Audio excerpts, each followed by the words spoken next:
All right, Johns, how are we? We good, deep joy. So on this week's episode of the In You Get podcast, we've got someone that fancies himself as a bit of a DJ, but we know him, Ex England Rugby international, British and Irish Lions. It's none other than James Haskell. In You Get.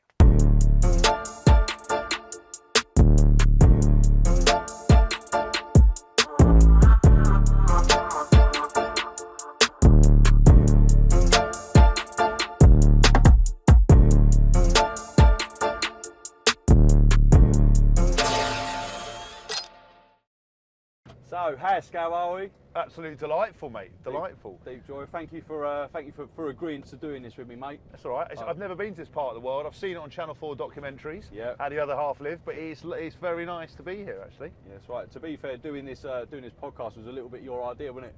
Yeah. Well, look, we talked about it. Obviously, I've been a big fan of yours from the beginning, and I just think that it's the perfect medium. You know, the whole point of a cabbie's job is obviously part of the time is to interact with the clients, have a talk. You know, most of the good ones you have that interaction. I think with the advent of Uber, dirty word, and all these kind of other people, you've lost that kind of charm. And one of the best things about London is being able to have that conversation. And I think it was a perfect medium to put legends, guilty, in your cab and talking about them and the crossovers in life and a few stories. So if this goes big, you've heard it on this video, you're not allowed to cut this out. I want some commish. Percentages moving forward. Yeah. So, right, nowadays you fancy yourself as a bit of a international DJ. Yeah. Yeah. Well, it was such a scathing tone. You now fancy yourself. You fancy yourself. Yeah, I do a bit. Can I ask you, where did that love affair first start? Was it from a young age or? No, so I'm horrifically uncool. I didn't really have much of a kind of. My parents were listening to Michael Jackson, Tina Turner, kind of, you know, when I was younger. You know, Pink Floyd, all these kind of stuff, Elton John. But I was sort of very oblivious to life. I spent a lot of my kind of early years on a mountain bike outside, you know, building army bases. All I wanted to do was be in the army, dressed up in camo with BB guns, like doing raids on my neighbour's house and stuff. I'm not actually in the house. I wasn't a blue-collar burglar, but I was, you know, a white-collar burglar even.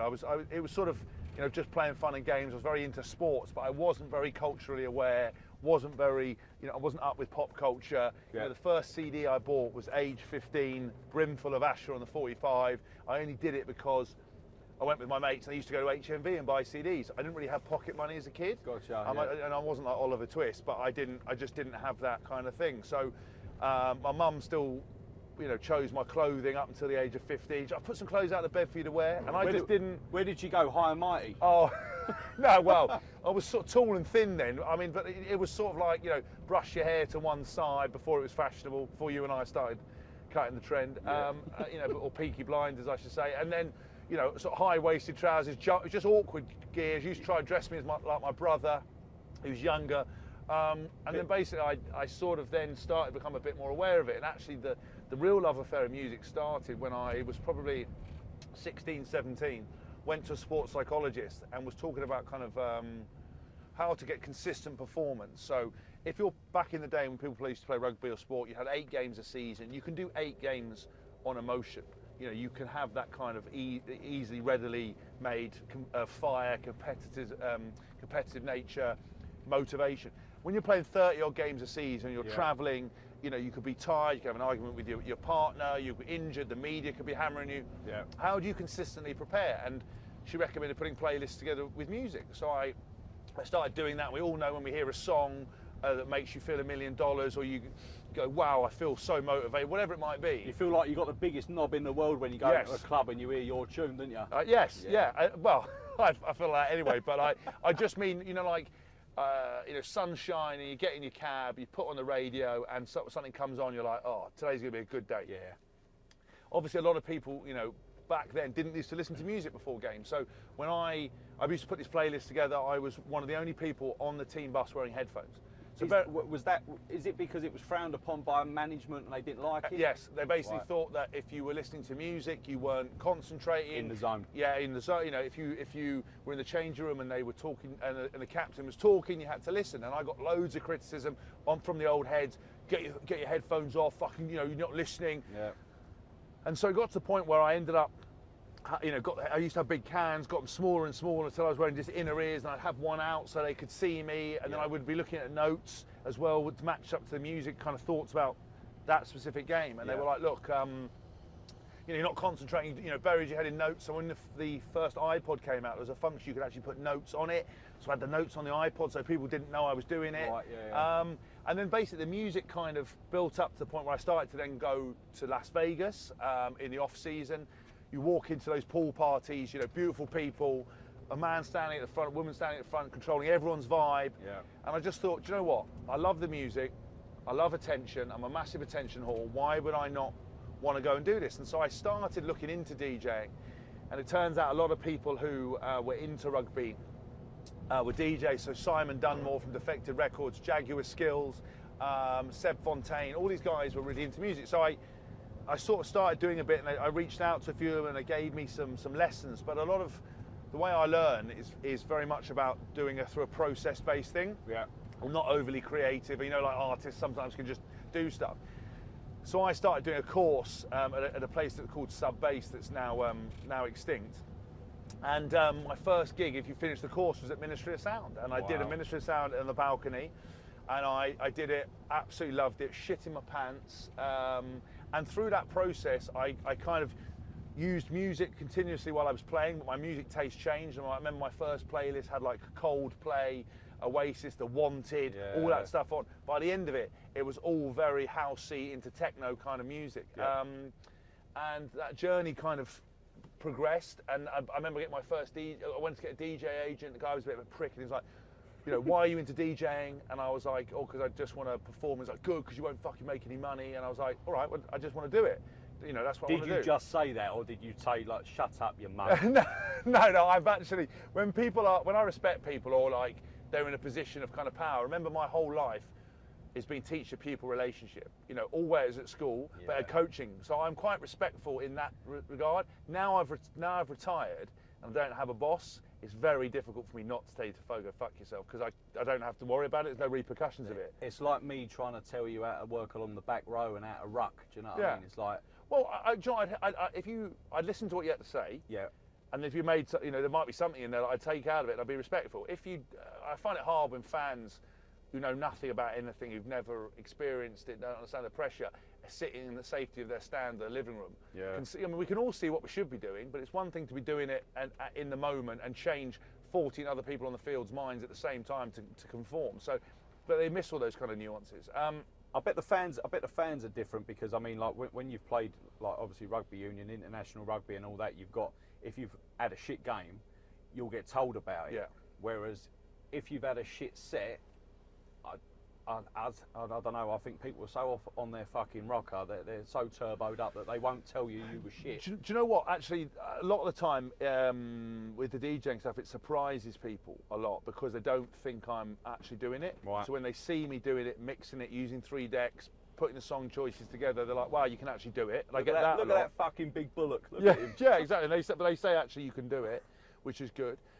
You'll get one guy, you know, you get a couple of people just go, "You shit, mate, you shit." Yeah. But That's jealousy. That's just jealousy. They're just going to sell it to anybody. And I pride, you know, I sort of, you know, take the same view that I took into rugby, into DJing, about the performance thing, about doing a set, dismantling it again, reviewing it, I record everything, see what I could have done better, reach out to people who do stuff better than I do, look at videos.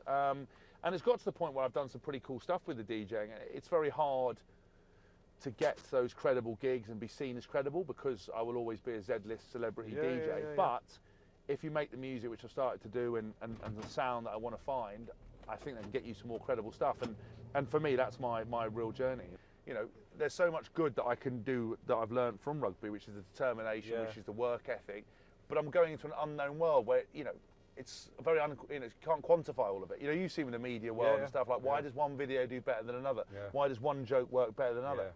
It depends on so many variables. All you can do is be consistent and consistently deliver. Sometimes I find that when I've done a video, I think to myself, yeah, that weren't actually that great, but it fucking does unbelievably. And then something that I think, yeah, that was the bollocks, and I'm like, hardly got any sort of views or any sort of feedback. So the way you look at life and the way you sort of attack the way you do your DJ stuff, did you learn that as you've got older, or was that instilled in you by your parents, or did you learn it through like when you was at rugby and like other peers? Yeah, I think it's a great question. I mean, I'll be honest with you. So I learned a lot from the psychologist in terms of, like I said, using music as a tool, you know, how to focus, how to get over ups and downs. But actually I learned a lot of tools through some of the lessons my dad kind of taught me. My whole rugby journey started, you know, out of some failure, and I didn't get into the England under-16 side, which when you're 14 you think is the greatest disappointment, especially you know, I come from a privileged background. I hadn't had much hardship. You know, I'd sort of been spoilt to a certain degree, and then when suddenly someone says, actually no, you're not good enough, where you'd always been good enough, and you look at it and analyse it and go, why was I not good enough? Well, I didn't put the work in, I didn't do the extra training I was supposed to be doing. I think the night before one of the trials, me and my mate were in Tesco's car park in Bracknell. I drunk a six-pack and we were fucking around, pushing each other in trolleys, chasing girls, and then I turned up and trained and played like a dickhead, and you know, that was my first lesson. I can't play hungover, I can't do that, what an idiot. But, you know, what I learned is that I think one of the lessons he always taught me is you can lie to everyone else, but you can't lie to yourself. No. And if you know, only you know when you put the work in, only you know if you've done what it takes. And a lot of people like to complain about how life hasn't given them this, and someone else is the fault, and it's Boris that, and it's this, that. Listen, at the end of the day, if you've done everything you could possibly do, whether that's making yourself better, your mind better, your body better, you've reached out for help, you put the extra work in, you've done your research, done everything, then blame someone else. If the answer to the question is I haven't done it in one of those categories, your life's your fault. And that I learned through rugby, because if I didn't put the work in, didn't put the training, didn't put the diet, didn't put the dedication, I didn't get where I wanted to be, and I wasn't good enough or naturally talented enough to not do that. And that for me was a big lesson, and I learned them throughout my career. And it was only when you sort of start doing kind of corporate talks and trying to articulate what was your formula for success. And my success was working harder than anybody else, but working smarter. So I'd identify where I was weak, be able to listen to where you're weak, because as men, in particular, we're pretty shit at hearing that we're wrong, admitting we're wrong, putting our hand up and saying we're wrong, or being told criticism. So it's got to be prepared to listen to that, take that on board, and then go away and put a game plan in to execute it. So like if you said I'm shit, go away and work at it, I'd struggle. If you said, listen, you're shit at this, you're good at this, here's how to fix what you're shit at, I'd go away and work on it all day. And every day after training, before training, I would do my extras. I call them extras. And it was like 10 to 15 minutes every single day, working on and I would do a different part of my game every week. And that made a massive fucking difference to me. Do you find, I mean, listening to your podcast and all that, you praise Eddie, Eddie, like Eddie Jones quite a lot. Do you get a lot of, did you learn your most through him? Like, you know, when you say, like, when someone says to you, you're shit, and then they don't give you any sort of feedback, like where he might pinpoint something, and he's playing like psychological warfare with you. And you know what he's trying to get at. So then if he picks something that you've not done well in a game or in practice or whatever, you'll know what he's talking about, and you're like, right, I'll concentrate on that. I knew what he was talking about, but he'd also have the tools and the staff around you to fix it. So for example, if something wasn't going well, he would turn around and say, listen, Hess, mate, you know, that's an Australian accent. Hess, mate, you're not, you know, this ain't good enough, mate. I need you to go and do this. You need to go and speak to Steve Borthwick, work on your ball carrying, mate. You're looking a bit fucking slow. I need you off the ground better. I need you tackling better. Go away and work on it. And he'd improve it. The reason I have such an affinity with Eddie was I was quite an experienced player by the time he took over. Was he just knew how to treat me as a good person and as a respected person, and to appreciate that I'm a gobshite, I'm got a personality. He knew what you was about. Like he did, because you're a bit of, look, you fucking turn up at mine with a foghorn, calling me a ginger piece of shit, and like abusing all the neighbours and whatever. But it's like he knows that you're a character, and you, in your world, in like the world of rugby, let's say sportsman, you need characters. So he knew not to say, Hask, don't do that. Don't do that. I mean, because what I had with other coaches was they'd want that side of me, but only when it suited them. But what they could never get their heads around was how I was a joker off the field and enjoying life and doing, you know, the naked calendars, the podcasting, the book writing, whatever the hell it was I was doing. But then as soon as I came and trained, I was the hardest working one in the room. And I was prepared to do it, and I was sensible. And because a lot of these old school lads, they couldn't compute it. Eddie just wanted me to be me. From the very first meeting we came in, you know, he took the piss. I mean, he finished his meeting where he came in, he was like, you guys, you're number 8 in the world at the moment. Do you really think you're that shit? I'm going to take you to number 1 in the world, but you're going to have to make some sacrifices. You're going to have to be prepared to go to a place you've never done before. Not all of you are going to make it. It's going to be hard, but it's going to be fun. And he finished. He goes, anyone got anything to say? And he goes, Hesk. I was like, yeah. And he goes, how's your grip strength, mate? I went, what? He goes, how's your grip strength? I went, I don't know, it seems okay. And he goes, good, mate, because you're fucking clinging on. And everyone was like, nah, took the piss and walked out. And everyone was like, fucking hell, he's done you in the first meeting. And that was just the way he did it. And he'd come up to me after a good game, he'd like massage my shoulder, go, good, Hess, mate, good game. And then the next morning, he'd be like, mate, you're fucking looking tired today. And go and make me a protein shake. The head coach of England make me a protein shake, give it to me, and go, mate, you're old as fuck now, Hess. You need to be taken care of. And like, it was just, and then he'd want my opinion, and he would tell me how he basically told me how I could get better. He asked for my opinion. He supported me. He loved me being me. He loved all my business stuff off the field. And whereas a lot of the other coaches were intimidated by it. And I think he's just a modern manager who understands about the cognitive well-being of his players. Instead of going, this is my approach, you're all going to have to fit into it. He goes, this is how I'm going to do it. Here's the guidelines. I'm a dictator. This is what I expect. But I know I need to treat you with an arm around you, which was me. I need to tell you you're a prick. I need to tell you you're this. And he did it all and balanced out. And then the ability is to make sure that you then put the interest of the team first. And if someone is so difficult, you then fuck them off because it's not worth it. You know, like you can have a couple of maverick players, but you can't have a whole team of people that don't pull in the right direction. Who's the biggest maverick you've ever played with then? I'd say someone that is perceived as being difficult is someone like Danny Cipriani. So Danny Cipriani was, he's a fantastic player and a great guy, but he was always had sort of an individual sportsman's mentality in a team sport. So he knew what he needed, how he did it, and he played phenomenally well. I actually think he was always unfairly kind of criticised by. Is it because he was a bit of a pretty boy for rugby? I think he was, but also I've said this on record. I think he ended up, he's a good-looking lad. I mean, there's so many funny stories. Him and I went to Vegas, and when we were both single. On my best day, I was getting a 4 out of 10. He wasn't even grafting; he was getting 10s, and it's like you can't argue with that. But I think he was a good-looking guy, incredibly talented, really really sweet. But he ended up just shagging a load of wrong-uns that just sold their stories on him. And the thing is, my only criticism of his is that look, mate, there's a certain type of bird that's going to do that to you. You get burnt once, that's fine. Do it a couple of times, fuck me, it's just full, shame on you, innit? It's maybe he didn't want to learn though. Like he was there for a good time, not a long time. No, well, but I think actually, again, I disagree. I think he really was cared about his game, and what my point was going to be was that actually he was an individual sportsman's mentality in a team sport, which can mean that there's stories about not wanting to do the fitness, not wanting to do this because it didn't. It's not because he didn't want to do it, it's because it wasn't right for him to make him right. But with a team, you sometimes have to do what you don't want to do for the good of the team.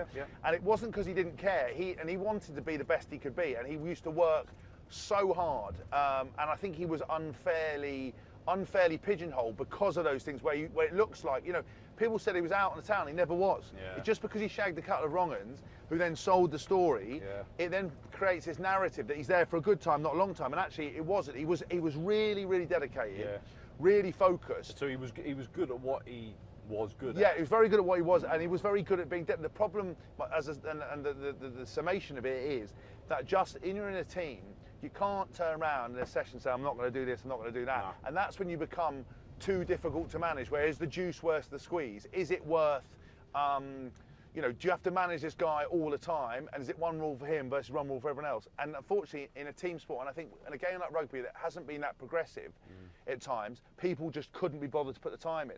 Where he's had success and where he's been incredible is where coaches have gone, listen, this is how Danny is, this is what he needs to be done. And they've looked past, rightly so, the tabloid assumptions that he's out doing so, because he never was. It's just one shag with Jordan or one of these other girls, and suddenly you're earmarked as this, renegade lad. And it's like, he just wasn't like that. He was a sweet young kid who wanted to be the best he could be.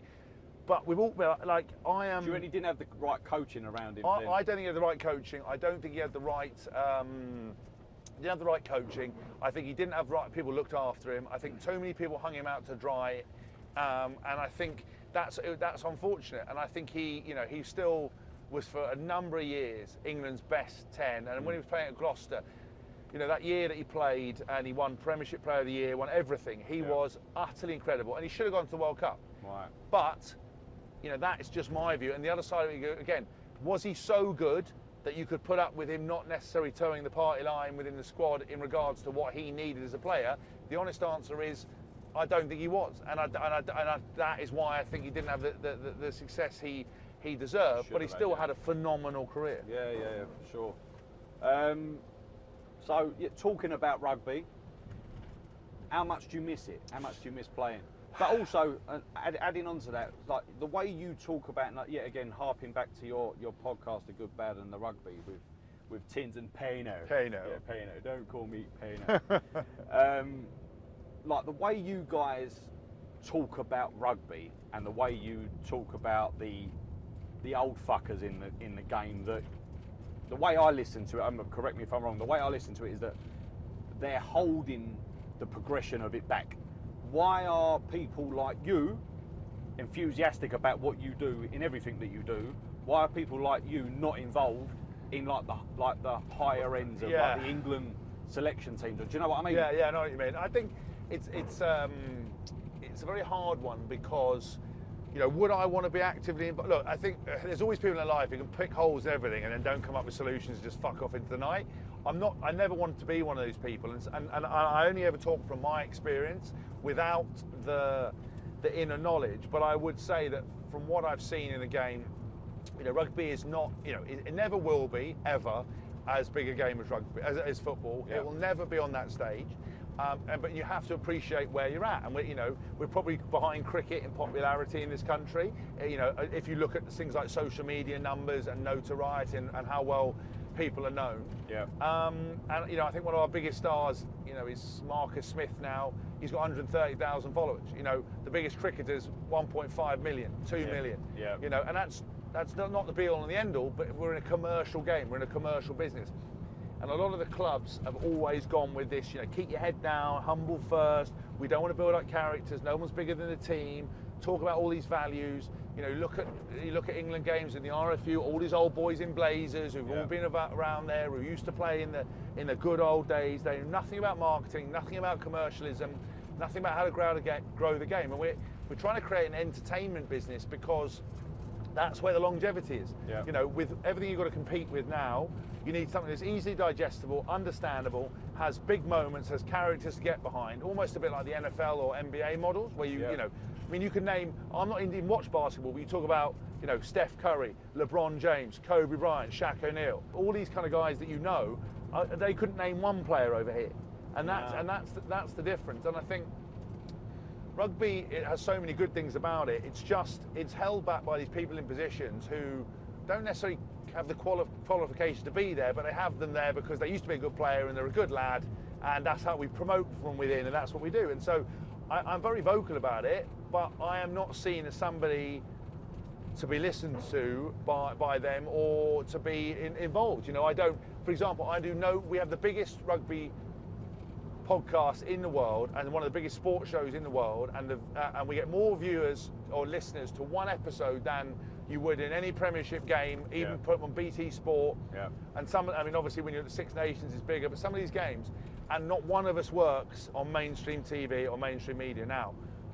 Why is that? Is that because we're too controversial? Is that because we're not very good at what we do? Is that because no one will listen? Is it they don't want they don't want to upset the apple cart, and they don't want, so there are like, this goes across the board for all sports, but do you think there's a few people, especially in rugby, that are on a little bit, it's not going to be huge, but a bit of a gravy train? Yes. They don't want to fucking say something like, say for instance, you get one bod that might say, let's bring Haskell in. Yeah. He might get outvoted and be like, no, we got to get this cunt out. Yeah, of course. There is a lot of the same kind of people that have been around for a long time who are in that, we're that same people. Clive Woodwards, when it was on Sky, still writing for the Daily Mail. He hasn't been enrolled in rugby really since 2005-6. We're in 2022 now. You know, you've seen the TV pundits. You know, the other problem with the rugby coverage is that there's not one unified channel. Bit on Amazon, bit on Sky, bit on BBC, bit on ITV, bit on Channel 4. And no one knows where to go to get their games. Someone's on BT Sport, nobody has BT Sport. It's very hard.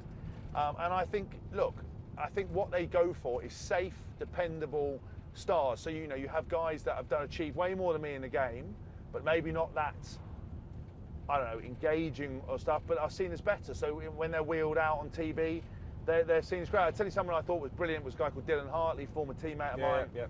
I've heard the episode. Yeah, he was great, and he did the, he was doing a lot of the BBC stuff, and again they've changed him. Also with these broadcasts, the mainstream broadcasters, because the world for a long time was unbalanced in terms of demographics represented on TV, and also where these people are coming from, and also male or female. They're now gone so far the other way. They're tripping over themselves to be seen to be doing the right thing, and they're not necessarily picking the people that have got the best knowledge to say. They're picking the people that they think make themselves look good on TV. It's like a box ticking exercise. But then I think, the one thing with that is, if you've got, say for example, a young woman, right, who isn't necessarily represented on TV, who basically hasn't got a representative on TV, and she's at university and goes, where can I reach? Where's the glass ceiling I can reach? And they've got no one to look up to. Then you lose it. So if you go and employ now, for example, a lot of women in a job, in 5-6 years' time, potentially you will then have the very best because they will see a pathway. It's the same with different demographics. You know, if they've not represented on TV, where do they see that they can be aspirational? Where can they possibly get to? You know, so it might not be the best people now. So I see it on the other side, but what they will have is a lot of youth from different demographics being able to then be represented and see, wow, that presenter's on that show. That I never thought I could do that. So I do understand both of it. They could choose a different career path and follow in that footsteps. And they suddenly feel like they get the doors open to, because it has been so unbalanced and because we have not represented ourselves. But I would just say we are now going the other way, where not the best people necessarily get the job, and it's hard when, you know, someone like myself is not what necessarily want to be seen on TV. So I see it from both sides, but I would say that we try to have an impact where we can to help develop the game, and we are creating conversations, and I never want to be negative for the sake of it. I just think my experiences of it is we could just do so much more. We could learn from other sports, and we sort of think we're doing well when we're actually not. It's like, look at when, like, winning the Rugby World Cup. Like, there should have been a massive, I don't know, fucking billboards everywhere, TV commercials, I don't know, fucking, I don't know, deodorant commercials being pushed out to like I don't know, he probably didn't want to do it, but Johnny Wilkinson or whatever. That's the problem. So I was about to say, so Johnny Wilkinson was and could have been the biggest. I mean, he was the Beckham of rugby, wasn't he? He was, but unfortunately, through his own desire and mental health issues that he's been very vocal about, he turned everything down. Turned all it down. Didn't want to do it. Didn't want to say. You know, I've said this many times. If I'd had his looks and his talent, I would have been fucking hanging out with Brad Pitt. There would have been action figures, billboards. I'd be fucking with Beckham all the time. You never would have seen it like it. I would have been doing everything with everyone. You would have been on the Avengers, you fuck. Oh, that's what I mean. I would have been out hanging out with Tony Stark. I would have been everywhere. But all he wanted to do was carry on playing rugby, and he didn't really enjoy it. And they missed the marketing opportunity of a lifetime. Now, he's a World Cup winner. That's probably why everyone loves him, and everyone thinks I'm a prick. And he's got a load of money in the bank. I would have done things very differently. Now, is that through shit management of him, like encouragement? Or yes, but I also think he was very unique because he was good looking, or is good looking, was incredibly talented, very dedicated, but riddled with self-confidence issues, mental health issues. Didn't want to, really be in the spotlight. Didn't want to put himself out there. But I would also say that for the rest of the players, there were some good bits that they marketed, but unfortunately, because having personalities, having characters, utilising them, getting them on TV, the marketing and infrastructure in rugby is pretty gash. They didn't really know. If you look at this, that's such a good word, isn't it? If you look at the social media, there's probably only a couple of clubs that are really kind of progressive, edgy with their social media. Sometimes the campaigns I've done in rugby, they think, wow, this campaign's amazing, and you just look at it and go, this is utter garbage in comparison to something that another sport would do. So even the guys in 2003 that did milk the fuck out of it, weren't really utilised as much as they could have been. And because, again, rugby is a bit of a, you know, I think it's more diverse than you would be led to believe, but it's still a bit of a public school hoity-toity way of doing things. La-di-da. Not at club rugby level, actually, because there's much more a mixture. Okay, yeah. But it is seen as, you know, if I don't come from the right school, will I get into it? And then when you're trying to market it, you've got those people, again, making them decisions where, you know, 2003 could have been, or, you know, and was for a period of time, a real seminal moment that made us the biggest sport in the country. Because England, football haven't, you know, we've got to, what was it, Euro finals. That's the best, you know, since '66. It's the best we've ever done. Yeah. And, you know, every time it's coming home. But we know characters, you know your Harry Kanes, you know your, you know, I can't think of the fucking other lads, but, you know, Fodens, you know all these other people from the England side, you know, and we all know who they are. But actually, you know, Pickford and stuff, you know those guys. But actually, rugby, again, they'd struggle to do it. And a lot of average people in the street, when you ask about rugby, they say, "Oh, I know the ones that do the dance, the ones in the black." Someone would just say Jonah Lomu. Yes, what I mean, Jonah. But look at what he did for the sport. Jonah Lomu. They say Jonah Lomu, or the guys that do the dance. What you mean, the All Blacks? Yeah. Oh yeah, the All Blacks. They don't even know their own England side.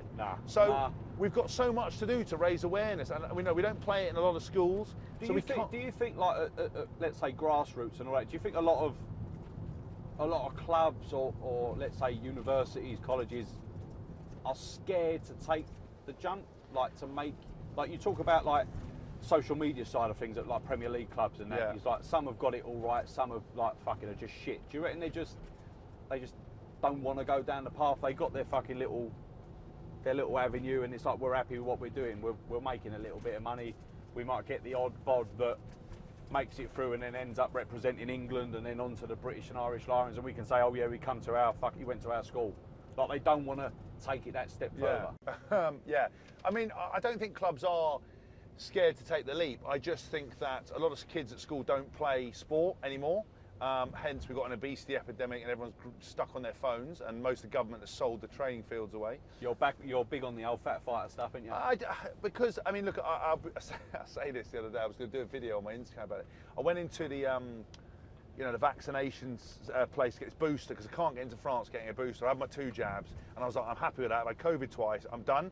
And this fucking rule that you now get a booster is bollocks. It's like, right, I've had it. There's absolutely no need. You know, it doesn't stop you getting it, doesn't stop you spreading it. It's just pointless. It just means it's less, you know, less kind of aggressively kind of transmittable, but also it lessens the thing for you. That's it. But the rest of it, I fucking can't be bothered with it. So I was in there and I was looking at all these people tripping over themselves to get boosters, and I was thinking, you're so eager to stick a jab in your arm, but 90% of them were overweight. And I was like, what? Do you know that you're going to get way worse repercussions from anything COVID's ever going to do to you by being obese, you know, by being overweight? You're going to have back problems, feet problems, lung problems, heart problems, you know, probably get diabetes, all these other stuff that you're doing, yet someone says there's a free thing, you can put a jab, but you won't take care of yourself. And fucking Dr. Phil in the back here, isn't it? But it's not, but again, I know what people forget as well, if you get morbidly obese or over a certain weight, it's a mental health issue as much as it is a physical issue. But I think, you know, the education around all that stuff at schools for kids and explaining what a calorie is, how it works, not taking your advice off Reality Star on the internet, not listening to your doctor that believes, you know, that the food's still based on the food pyramid and stuff. It's like, fuck's sake. It's, you know, and just all this, you know, low sugar that. Unless you've got a decent diet, fucking sugar don't make a difference to what you're doing. And just all these stupid diet, you know, like Slimming World, like talking about sins and sin this and sin that, when actually, you know, just understanding calories and how you put it into your body would be a great starting point. Teaching kids how to cook and what that means. That would be such a valuable lesson over some of the shit I learned at school that I've never used. Never used. And I know it's the point of learning is to show that you can learn and stay dedicated, but most stuff is done for you now. You just don't need to learn it. You might as well learn practical life lessons like how to fucking tax return, how to fill out a passport, mortgages and all that, how to do a mortgage, how to all the stuff that you actually need as an adult. You're not taught. So anyway, but that's just a distraction. But so going back to rugby. You go back to rugby, but I think with the stuff around and playing stuff at school, it's not they won't take the leap. As I said, it's because again, it's a limited sport. There's concern about you know, concussion now, which is a real issue. I think rugby needs to be a summer sport because nobody wants to get tackled in the mud and rain. A lot of people's experiences of rugby are the meathead rugby team at university, pissing out of the wall, being sick on each other, you know, doing all dressed like dickheads, or, you know, little kids getting fucking flattened by people and never wanting to do it again. I think there's so much more you could do, teaching touch rugby and the fun of just having a ball in your hand, mixed touch, boys and girls doing that, the tag rugby, making it like flag rugby, you know, yes, like flag on your shorts and all that. Yeah, make rugby a summer sport. So, you know, we're playing in the sunshine. Yeah, the pitch is a bit harder, but fucking grow up. You know, life's hard. Do you know what I mean? So, get cut, you little fuck. Yeah, exactly. Yeah. But it's also, all these people always complain, oh, it's easy for you as a Premiership player. When you're a Premiership player, you think about the kids at grassroots. It's like, trust me, they're going to want to much more play on a field which is a slightly harder than running in the mud, freezing, freezing in the fucking cold. Parents hate it. Then you get booted in the face when you try to make a tackle. You never want to do it again. But they just don't understand because they all live their youth on rugby with a bit of rain. It's like, fuck off, you old fuck. You don't know what you're talking about. Do you... Sorry. No, that's fine. That's deep joy, that. Yeah. Do you find that, obviously you do with rugby, but do you find society in general has just become one big, massive fucking minge fest? Yes. I mean, look, again, you have to be very careful because for so much of the time, things were unbalanced. We talked about the demographic stuff. You know, and even like, you know, people talk about the issue with race, for example. We obviously have still a massive inherent racist problem within society, right? And until people understand that you're not, you know, you're not born a racist, you're made a racist by people around you and the thought process, and there is still an imbalance, and we have to do more to make it much more understandable and do much more. And that's why it's such an important conversation that can't be forgotten. But I think, and that goes across the board for all the other stuff, we have had things wrong for such a long time. Even stuff about men not speaking up, you know, like, men are awful at sharing their problems, awful at communicating, right? Yeah. What people are forgetting now, and what so one side say, look, we're not speaking enough. The other side go, well, you never solved anything by just talking. No. You fucking got to match talk with change, otherwise it's pointless. Just crying in a corner and saying, oh, this has happened to me, and not matching it with any change, you're never going to fix it. No. And I think we have gone a bit soft around certain things because, you know, like rewarding medals for a fifth place run. It's all that's bollocks, right? Yeah. You know, because what all that teaches you is that life's equal when it's not. Yeah. That life can be successful for everyone, which it can't be, and that, you know, it takes away from the fact that to be successful, it takes a lot of graft, a lot of hard work, being uncomfortable. Learning to be comfortable being uncomfortable, resilience, getting the fuck up every time someone calls you a prick, that people will tell you you're shit, that, you know, you're going to have the best thing in the world, and someone you don't learn otherwise, do you? Don't. Like, you've got to have disappointment. But what we're getting away from is we're asking people to talk about stuff, and we're trying to accommodate everybody, and that's where you can't do that. Yeah. And what you've got to remember that, and this is slightly profound, and this is only my belief, and Snow's going to stir up a load of shit, but even the stuff around gender and everything else is... Go on. No, I'm going to say, he's going to say that everybody's going through life and experiencing something differently, right? It's called the human experience. It's the journey we have from life to death. Some people have a short one, some people have a long one. We're all going through it, right? And it's the same thing, and Dave Chappelle, the comedian, did an amazing show on Netflix that they tried to get him cancelled for, and actually, fair play to Netflix, they said, we're not taking it down. There will be content on our channels, as there is in certain libraries, and most libraries, that will cause offence to somebody. Scroll past it. Yeah, we cannot go at the speed of the slowest man in life, and we cannot accommodate everyone, and there's nothing wrong with getting offended. But what we have to remember is that we're each having a human experience. So, for example, the gender topic is becoming so toxic because people feel like they haven't been represented, and what they're doing when they're not feeling represented is they're trying to fucking cancel and treat other people with how they've been treated, and that is not going to solve anything. No. And it's the same thing with, you know, and Dave Chappelle talks very aptly about kind of transphobia versus race, saying, and again, these are two topics I know nothing about, and I'm only going on what he says, but saying that, you know, he said he looks at the LGBT plus community going, fucking hell, we need your PR. You know, we've had hundreds and thousands of years of slavery and you know, still treated like fuck. We're still getting shot by police in America. We're still having all this stuff. And, you know, you guys have done relatively fucking well. You know, you've got, it's now acceptable to be gay. It's now acceptable to be whatever it is.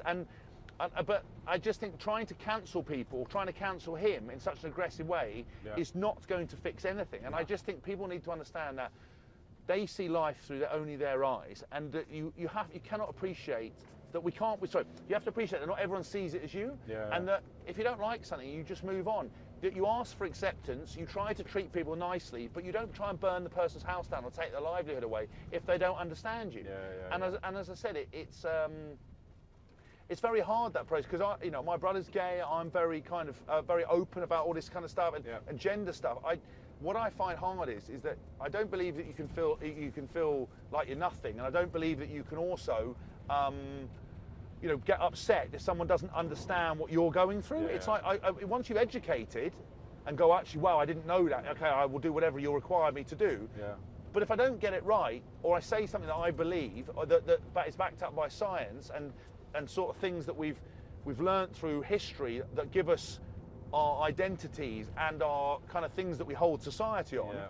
In 2022, we're asking everyone to tear all that up and go, we're not going to go against science, go against years and years of what we believed was correct.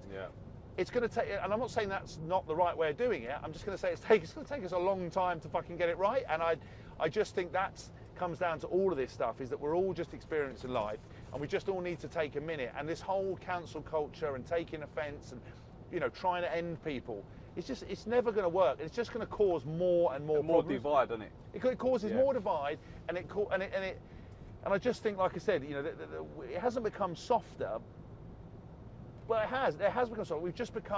We just want everyone to feel okay and acceptable, and life is not like that. Like the way you look at life and understand it, it's very simple. The division of wealth, intelligence, physical ability, mental ability, where you're born, it's not even. Ricky Gervais says, how good is it, or how unfortunate is it that, how fortunate it is that we're born in a Christian country or a Catholic country, so we're going to go to heaven. Imagine how bad it is for all the Japanese who are born there who are immediately going to go to hell. So you're telling me that if there was a higher power, which I don't believe, you are telling me that he would let a whole section of society be condemned to hell by the very point where they're born. It's just utter bollocks. And it's the same thing with, trying to make everybody. You should always help those who are less fortunate than yours, and it's part of society. But equally, you can't go at the pace the slowest mate. You can't fix everyone's problems. Not everyone deserves to fucking have everything, and that's how hard. And that's the shitness of life. And what we're trying to do is pretend that it's not like that. And we're trying to pretend that everyone can have everything and we're all good. And do you know what? It's just about taking part. Is it? Fuck. No one got anywhere or being successful by just being given anything or not working hard or making sacrifice. That's, for me, is the hardest thing, and why we've gone soft. Because it's teaching people that if they go, I don't like it, then they're going to get what they want. And it's like, in the real world, you don't get that. I mean, now, I don't envy someone who owns a business. Trying to fire someone, it's fucking a nightmare. You've got to go through 4 or 5 different processes, and even then, you have to be very careful they don't get you for unfair dismissal. Whereas I quite like the rugby world. We were like, you're shit, you're told you're shit, you're dropped, there's nothing you can fucking do about it. If you're a cunt, we all tell you you're a cunt. We watch a video and we watch a review every Monday, point out everyone's mistake, give you the tools to go away and work on it, and then you go and do it. And and if you don't win, you don't perform, you don't get anywhere. Whereas it's like kids and babies. It's like my boy. If he asks for a bottle of water or something, he doesn't say please, I'll put him in the fucking shed. So I'm not having any of that. No, but because I think as well, man, like I had a big thing when I did I'm a Celebrity, where I kept insisting, like Kate Garraway, obviously she's had a hell of a time unfortunately with her husband, but during that period of time, she kept saying, you go first, you're bigger, and I was like, no, look, ladies go first, like it's just the rule. Wow, and I said, look, can we just cut the shit? Every day we have to have the same conversation. There's 5 women, you all go first.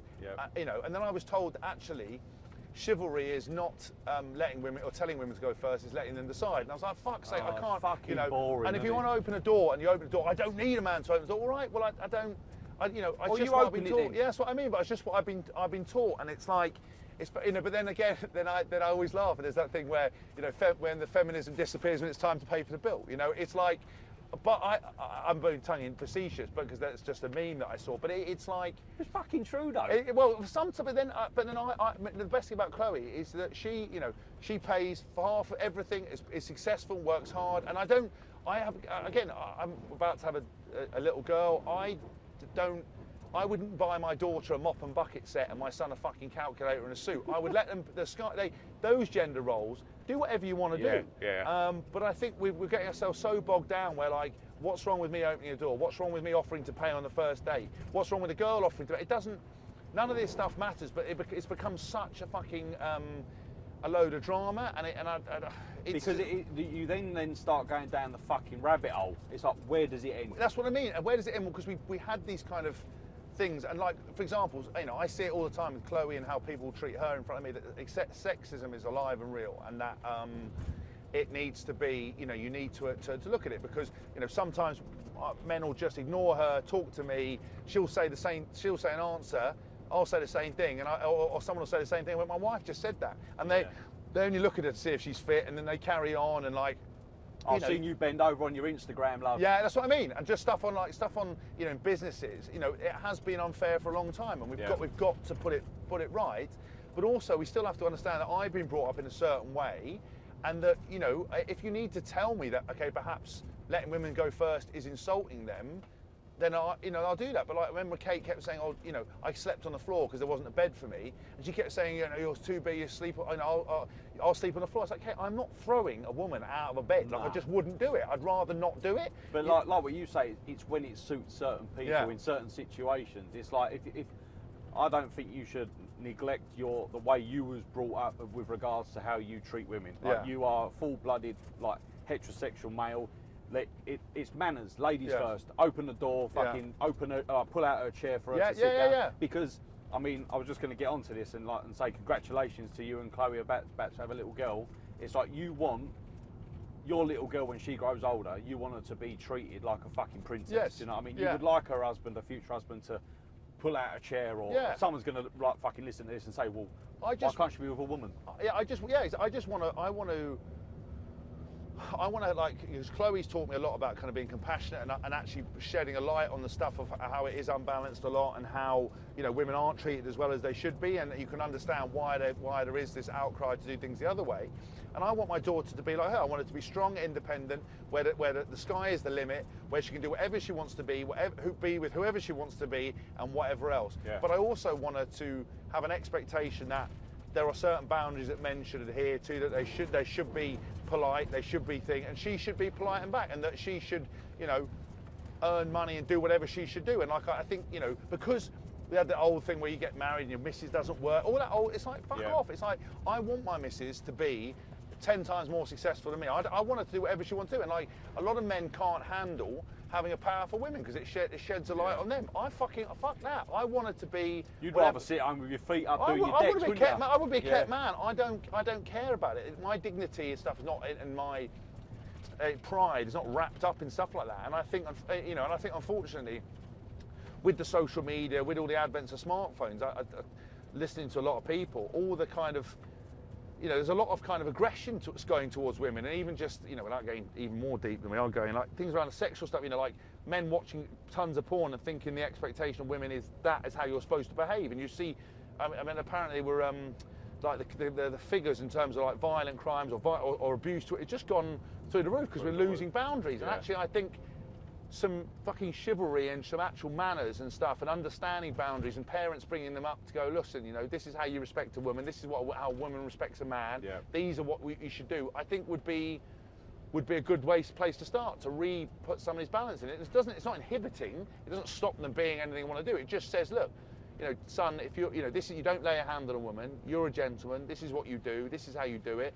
You know, daughter, listen, you don't, if a man ever tells you to fucking, you're a second citizen or doesn't look them in the eye, you tell them to fuck off. Yeah. You know, if they say to you can't have a job, you tell them to fuck off. I want to have that balance. I want it to be, you know, and the reason I wanted a daughter is I wanted to kind of sort of round off some of the sharp edges I have. Because, mate, you know, I've probably been quite misogynist in the past, not intentionally, but I went to an all-boys boarding school, I went to an all-boys prep school, all-boys boarding school, and I'm surrounded by 40 men for 19 and a half seasons. There's a lot of alphas there, isn't there? There is not a lot of female, I don't have many female friends. No. You know, a boarding school, I think, you know, I didn't go to a mixed school until the last 2 years. Only time you ever saw women was an object of, you know, trying to date or a sexual object.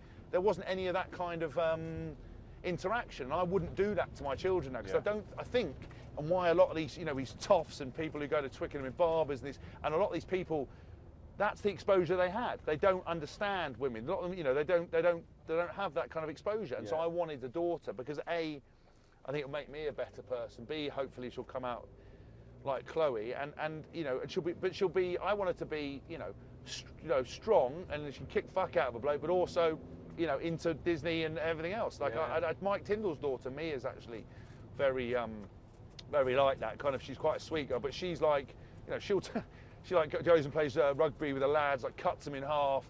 You know, one of her cousins pushed her over, and she was like misering on the floor, and I was like, Mia, just shut up and go and get her. And she just ran and like tackled her from behind. They're having not punching, but like a scrap, like trying to choke each other out, put me in an armbar. It was like, I was like, fair play, but because you want a rough and tumble kid, I think again, we put these expectations that, you know, I mean, if my daughter wanted to be I mean, I doubt with my look she's going to be anything but a professional wrestler or a cage fighter. But I'd be great. I think.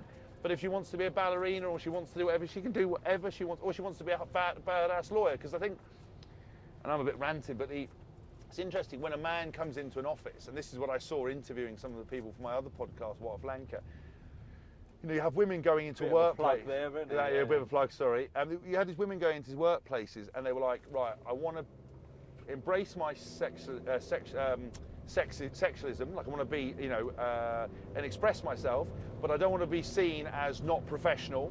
I want to be able to be strong, but I don't want to be seen as a bossy bitch. And it's like all of that's going through their heads, whereas I just walk into a room and I go, I am who I am. This and is what I am, yeah. Yeah, and I think men don't have that sort of thought process. And I said to her, look, it was Natalie Pinkham I was interviewing, and we were talking about all these kind of points, and it was amazing how, you know, you want to sort of embrace your femininity, but then you don't want to be, because, you know, a strong-willed woman, a lot of men go, oh, fucking hell, she's a ball breaker. You never say a bloke's a fucking too tough, do you? You go, fucking hell, he's a good boy. Yeah. It's again, we need to get past all of that. So, and I think. But then if we do, and everyone sort of accepts X, Y, and Z, there'd be no debate. There'd be nothing to fucking talk about. I know, but that's the idea that wherever people are trying to, again, as I said, it comes back full circle to making everyone equal, to iron out all the wrinkles, and to forget that we're all individuals, we all see things very differently. And I think there should be a general consensus, like, you know, oh, communism bad, Nazis bad, child abuse is bad, and in the middle, let's just let everyone else get on to whatever they're, you know, whatever they want to be and how they want to do it. You know, I saw something Joe Rogan posted that, you know, he said that men can have children, and he's like, you might think it's impossible, but if you change what what your understanding of a man is, but it's like, no, a man transitioning to a woman is no less a woman because she can have kids. You know what I mean? It's complicated. Like people, it's the extremes. Yeah. And I think society's now got into extremes, and it's like, I know nothing about these topics. I'm a white middle class fucking guy who's not had any of this stuff. All I can see is it just feels like common sense and feels like it's understanding. But it's not my journey. It's just what I see, and I think it's the pitfalls. And the reason I even mention it on here is because in broadcasting and stuff, it's like, you know, one of the mistakes of one of these things, and you never work again, really. No. So, pregnancy and all that, and got a girl on the way. Have you got names? How far gone is Chloe? What's going on? So she's 16 weeks. Yeah. I can't go into too much detail because I've signed a deal with OK. Because Have you? of course, mate. Because the ginger cabbie don't pay for a fucking little tour around the town, does he? I'm got to make that bread. Otherwise, you know, what am I going to be? Can't put fuel in the Range. Can't put goodwill in the fucking Range Rover, can you? Well, I'll tell you what. Steph's out taking some money for herself then, because I've given her some cash. So you want to fucking? Oh, really? No, I was about to say I'm taking lunch off you, and I haven't eaten for a couple of days, so I've got to fucking hammer it. But no, so I'm excited about it. I mean, she's 16 weeks. Cool. Obviously, little girl. Names we're sort of working on, because the thing is, every time we talk about names, everyone knows there was a prick called by that name. Yeah. So every time you say it, people go, we can't do that, so-and-so's called their kid. I was like, well, first of all, I want to call it fucking Megatron, I will. I mean, I don't think... That's a great name, though. Great name for a little girl.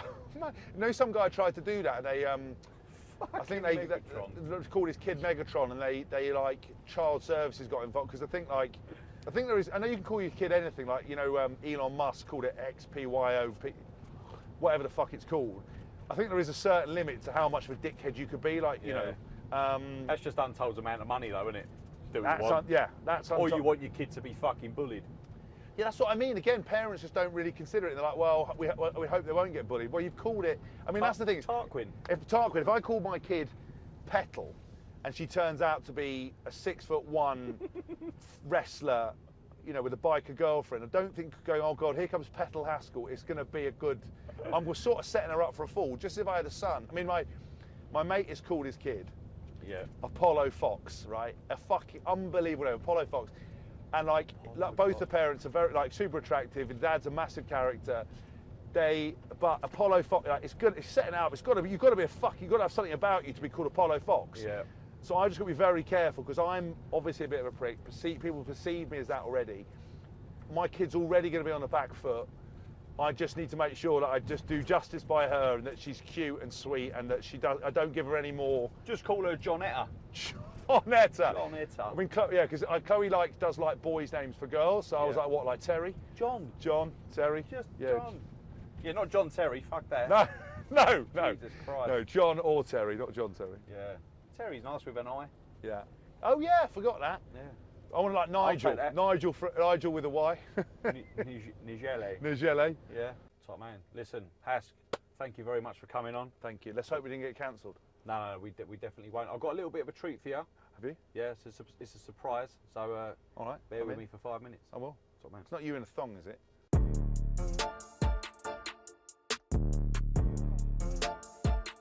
So much to Haskell's disappointment, I wasn't going to show him my selection of thongs. However, I took him to one of Essex's finest cryo wellness centres.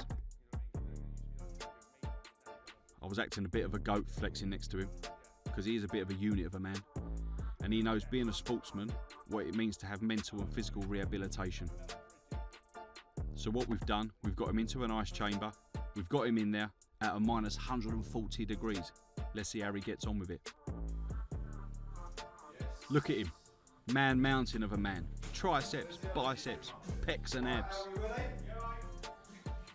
And here comes the water buffalo, standing next to the man I wish I could be. Look at the state of him. Pale in skin tone next to James, although he does look like he's got a bit of jaundice, the man. And here's the man that knows, old Stevie Reynolds, Mr. Side Party. He knows what he's talking about. He loves it. Very passionate about what he does. I was actually concerned for Haskell at this point, because I thought he was going to be too big for the chamber. And as you can see, he struggles with getting his arms out. Or maybe it's because he didn't want to scratch his new baby tattoo that he's got on his forearm. Being an international DJ, this is all part of the rehabilitation process, especially if you're going out to Uncle Wayno in Ocean Beach. And here he comes, look at him, the Hulk, chiselled in all the right places. And now it's the water buffalo's turn. A little tap on the bum for good luck, and on we trot. The reason why I find this treatment helpful is due to my job being a black cab driver. I suffer with all kinds of aches and pains. Can you imagine? All those Uber drivers.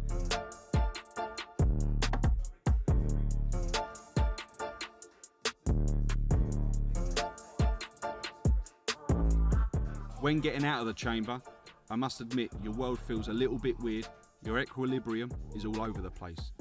But after a few moments, you feel brand new. And there it is, a little hug, and I didn't want to let go. But yes, after this, I must say we were both feeling prim and proper. And even Haskell suffers from a really bad old ankle injury. He actually come out of there, running down the street, and he was very, very impressed with Essex Cryo Wellness. Up the Johns. Bosh!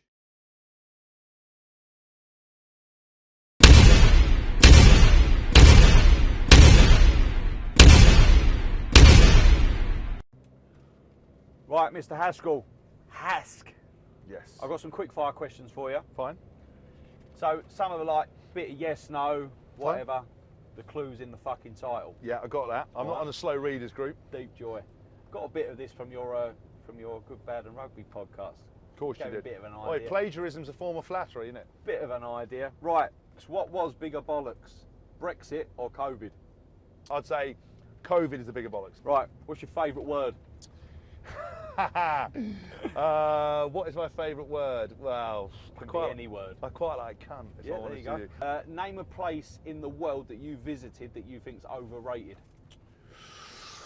Oh, that is a great question. Where's fucking overrated? I'd say I find Berlin slightly overrated, but I was there filming an advert for Volkswagen. I didn't really get to see as much as I would want, and my friends really recommend it, but I'd say Berlin. Right. Have you ever wanted to punch Martin Johnson?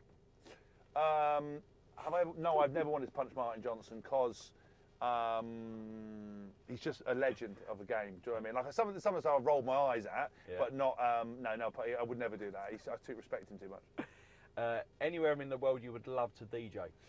Yes, I want to DJ in Tomorrowland in Belgium. Would be amazing. I've been there a couple of times. It's something like 12 stages, 100,000 people, and it's put together in a town called Boom in Belgium. Cool. What a perfect name for it, and I went there and it just goes off. In the whole wide world, who's your favourite person?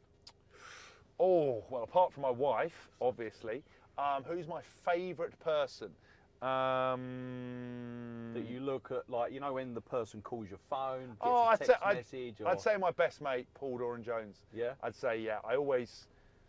I speak to the same three people every day. I speak to my mate Jamie, who's I would say is a close second. I speak to Dozza and I speak to my missus. I check in with those two as well. But I think Dozza, every time I see him, I have a laugh, like you know. Right. Here we go. This is one. Would you rather? Because just to put context on this, you bought a dog through COVID, didn't you? Yes. And the dog is, I see, is on your socials quite a lot, and you love your dog. Yes. Trained it very well, I will add. Thank you. Would you rather hang out in Ocean Beach with Uncle Wayno, Dean Gaffney and Callum Best, or let Kurt Zuma look after your dog? Fuck. That is a tough one. I'd almost say, because Zuma's got a penchant for cats, hasn't he? So I don't know if he's kicking dogs. Have we seen him kicking dogs? But also, I'd have a word with Zuma and say to him, listen, I know what you're about, you can. I'll kick fuck out of you. I'll put you in a collar and I'll drag you around a car park and I'll put a little tail. I'll put one of them butt plugs up his arse with a tail on it, and I put a collar around him and I wibble him round. If he had thought it was dead anything to Bertie. Right. The top 3 people that you've played with. Yeah. If you was to have one last night out. Yeah. Who would your top 3 be? Top 3 people on the piss. I would say Lawrence Dallaglio.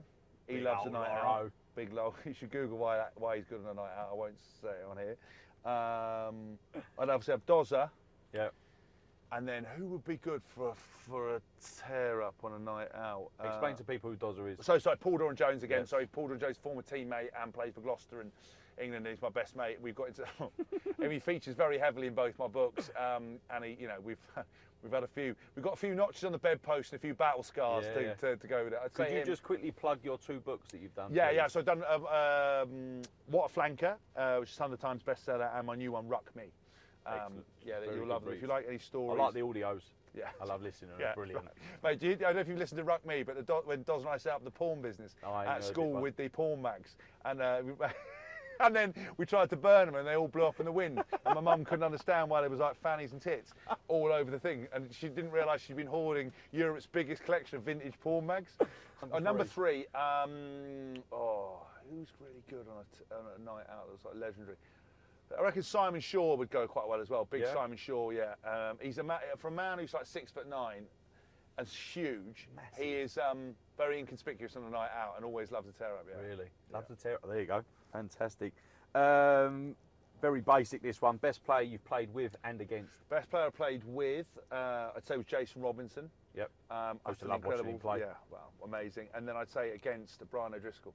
Just really, utterly insane. I remember one of my first games I played for Wasps, he got the ball at centre, chipped it over the top, ran round, volleyed it over the fullback, caught it and scored in the corner. And I was like, I have absolutely none of that skill. You're in awe of that, yeah, that's nice. But a lot of people don't associate that type of skill with rugby players either, do they? No, he was like mercurial in his skill. The biggest wanker you've ever met in the celebrity world? That is. I mean, I'm not going to cause some sort of beef. I would say there's a couple of people that I've met that I wanted to be really good. I won't name them because I really can't be bothered with the drama. But I've just met a couple that are admired by people and admired by me, and I met them and I was like, you're just a prick. Go on. I'm not going to say their name. I tried. Do you know what? I tried to reserve judgment because people think the same thing about me. All right. I'll leave it to the viewers to sort of like Guess who it is. guess who it is. Right, sweet. Last question.